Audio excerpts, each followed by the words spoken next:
ಕಾವ್ಯ ಭರ್ಜರಿಯಾಗಿ shooting ನಲ್ಲಿ ಭಾಗಿಯಾಗ್ತಾ ಇದ್ದಾರೆ. ಎಲ್ರಿಗೂ ಕೂಡ ಖುಷಿ ಆಗ್ತಾ ಇದೆ. ಕಾವ್ಯ ಅವರ ಅದ್ಭುತವಾದಂತಹ ಸಿನಿಮಾದ ಹೆಸರು ದಿ ಪ್ರಾಬ್ಲಮ್ ಅಂತ.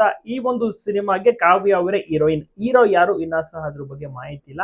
ಒಟ್ಟಾರೆ ಕಾವ್ಯ ಅವರ ಶೂಟಿಂಗ್ ಏನ್ ಸ್ಟಾರ್ಟ್ ಆಗಿದ್ದು ತುಂಬಾ ಚೆನ್ನಾಗಿ ಪ್ರತಿ ದಿವಸ ಶೂಟಿಂಗ್ ನಲ್ಲಿ ನಿರತರಾಗಿದ್ದಾರೆ.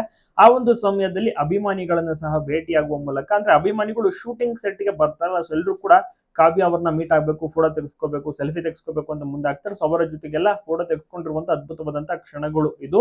ತುಂಬಾ ಜನ ಏನ್ ಅನ್ಕೊಂಡಿದ್ರು, ಕಾವ್ಯ ಗಿಲ್ಲಿ ಒಟ್ಟಿಗೆ ಸಿನಿಮಾ ಮಾಡ್ತಾ ಇದ್ದಾರೆ ಅಂತ ಅನ್ಕೊಂಡಿದ್ರು. ಬಟ್ ಕಾವ್ಯನೇ ಬೇರೆ ಸಿನಿಮಾ ಮಾಡ್ತಿದ್ದಾರೆ, ಗಿಲ್ಲಿನೇ ಬೇರೆ ಸಿನಿಮಾ.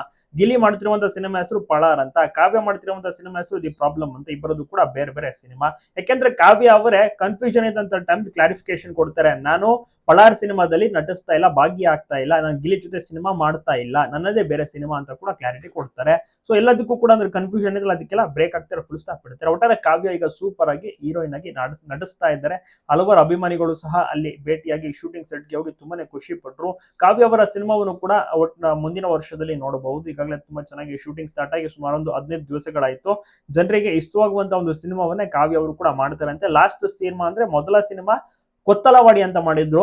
ಈಗ ಎರಡನೇ ಸಿನಿಮಾ ಇದು ದಿ ಪ್ರಾಬ್ಲಮ್ ಅಂತ. ಸಿನಿಮಾದ ಟೈಟಲ್ ನೋಡ್ತಾ ಇದ್ರೆ ಬಹುಶಃ ಇದೊಂದು ಸಸ್ಪೆನ್ಸ್ ಸಿನಿಮಾ ಅನ್ಸುವಂತ ಕಾಣ್ತಾ ಇದೆ. ನೋಡ್ಬೇಕು ಯಾವ ರೀತಿ ಇರುತ್ತೆ ಅಂತ. ನೀವು ಕೂಡ ತಪ್ಪದೆ ಕಾವ್ಯ ಅವರಿಗೆ ವಿಶ್ ಮಾಡಿ.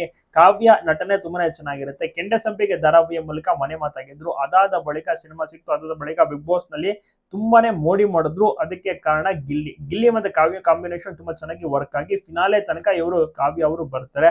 ಸೊ ಈಗ ಯಾವ ರೀತಿ ಸಿನಿಮಾ ಮಾಡ್ತಾ ಇದ್ದಾರೆ ಅಂದ್ರೆ ದಿ ಪ್ರಾಬ್ಲಮ್ ಒಂದು ಸಿನಿಮಾವನ್ನ ಮಾಡ್ತಾ ಇದ್ದಾರೆ. ಇಷ್ಟು ದಿವಸ ಈವೆಂಟ್ಸ್ ಗಳಲ್ಲೆಲ್ಲ ಬ್ಯುಸಿ ಆಗಿಬಿಟ್ಟಿದ್ರು ಕಾವ್ಯ ಅವರು. ಇನ್ಮೇಲೆ ಕಂಪ್ಲೀಟ್ ಶೂಟಿಂಗ್ ನಟನೆ ಅಂತ ಇದರಲ್ಲೂ ಕೂಡ ಬ್ಯುಸಿ ಆಗಿರ್ತಾರೆ. ನೋಡೋಣ ಯಾವಾಗ ಒಂದು ಸಿನಿಮಾ ರಿಲೀಸ್ ಆಗುತ್ತೆ, ಏನ್ ಕತೆ ಅಂತ.